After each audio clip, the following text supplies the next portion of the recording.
More than just the headlines, find out what's going on and what it means with me, Dennis Prager, this morning at 11, right here on AM 560, The Answer.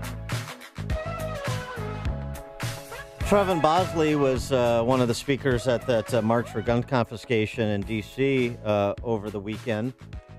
By the way, the March for Our Lives. Yeah. They got registered as a C4 with the D.C. Department of Consumer and Regulatory Affairs. They've got a C3 as well. A paperwork lists Jerry Rhodes as the March's top official.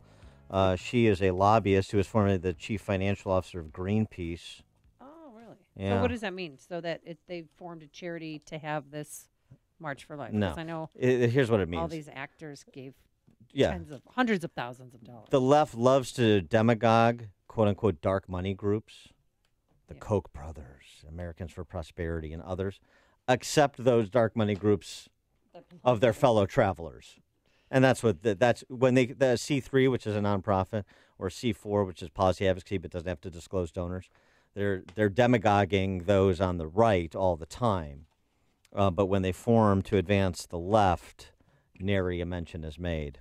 But here's a young Mr. Bosley talking about his hometown of Chicago. Giving Chicago a little national profile, huh? I know something about gun violence. Yeah. I must add, though, Chicago's violence epidemic didn't start overnight. It was caused by many problems that we are still not dealing with to this day. When you have a city that feels it's more important to help pay for a college and sports complex rather than fund schools and impoverished communities, you have gun violence. When you have a city that feels we need more divvy bikes in downtown Chicago for tourists rather than more funding for workforce programs that get guys off the streets real jobs, you have gun violence. When you have an Illinois state governor, Bruce Rauner, who feels that funding anti-violence programs is, I quote, non-essential spending, you have gun violence.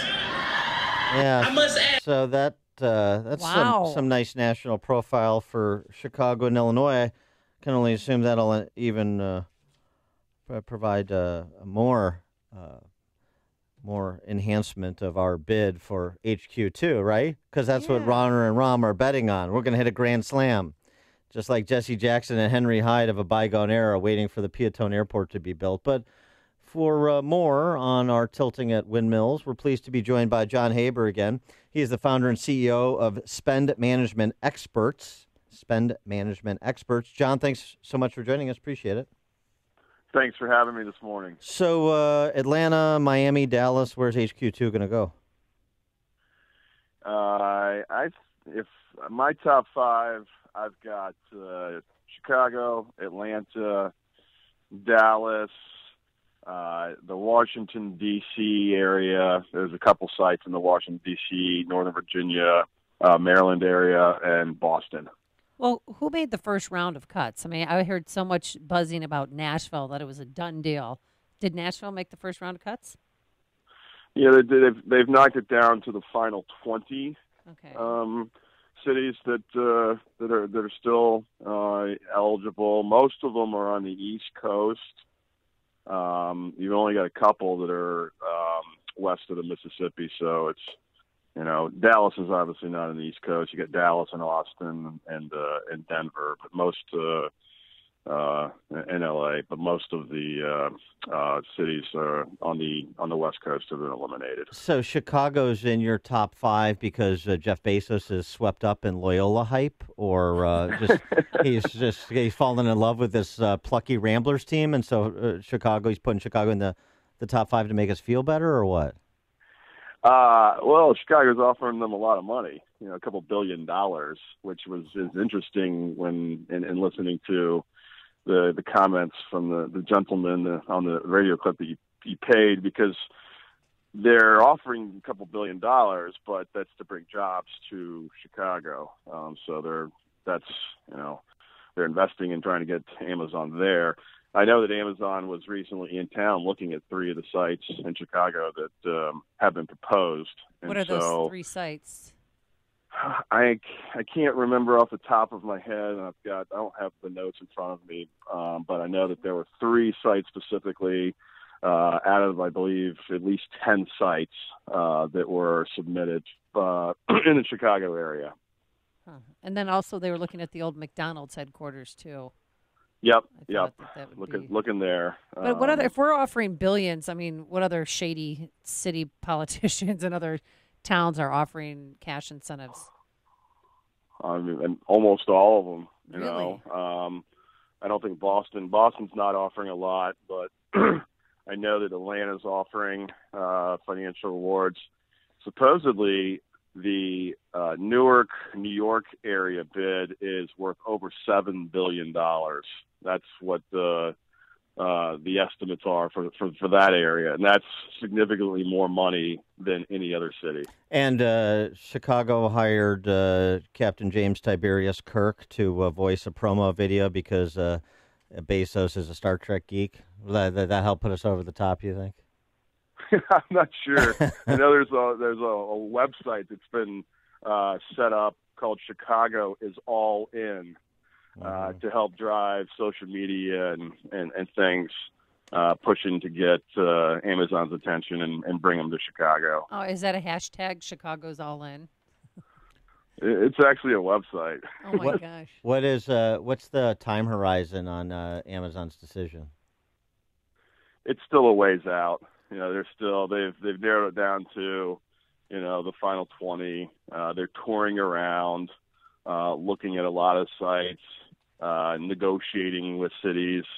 So it's still, you're not talking. It's probably, you know, you're not talking till potentially even next year. But it would be a huge deal to get it here in Chicago. It would be a huge deal because you're talking potentially 50,000 jobs over the next 5 years is what they're estimating. So it would be a huge win for whoever gets it. It's interesting, within each of the cities, there's a group of people that want Amazon there, and there's also a group of people that don't want Amazon there. I know here in Georgia, I'm in Atlanta, you know, in the last week, there's been a number of articles with people saying, we don't want Amazon here. And it's obviously the business leaders do. And the we don't want Amazon here is why? Because of the giveaways, because of the infrastructure, driving up the density. Of housing. Well, if you own a That's house, what they that'd be a said good in thing. Seattle. Yeah, but if you don't own one. Yeah, well, there's a lot of, you know, there's a lot of people that really like Amazon, and there are also people that don't like Amazon. They don't think they deserve to get any money. You know, the profit in the fourth quarter was something like $170 billion. And so to give away the type of funds that many cities are offering them, people don't believe that, you know, they don't believe that Amazon should get any money to come to the cities.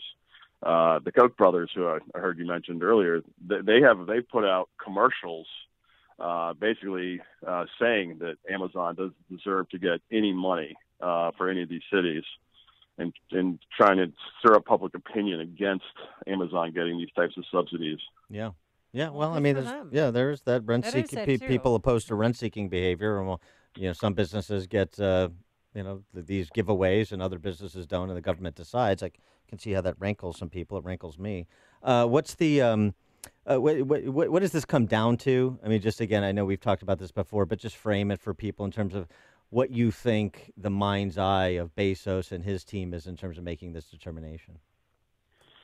Well, I think that Amazon's got a pretty unique culture with a lot of talent. So they're really looking for cities that have a lot of workforce talent. They're looking at the cost of living. They're looking at the infrastructure. What is the traffic picture? What is the transportation picture? Do you have a good airport? And of course, they're also looking at how much are you going to pay me to come? So those are really, and the site locations are also very important. So those are really the main criteria that they're evaluating as they make the decision. He is John Haber, founder and CEO of Spend Management Experts, with his reviews on Amazon's reviewing of the various bids they've gotten from around the country and the final 20 they're down to. John, thanks for joining us. Appreciate your insights. Hey, thanks a lot for having me. And he joined us on our turnkey.pro answer line. Connect with Dan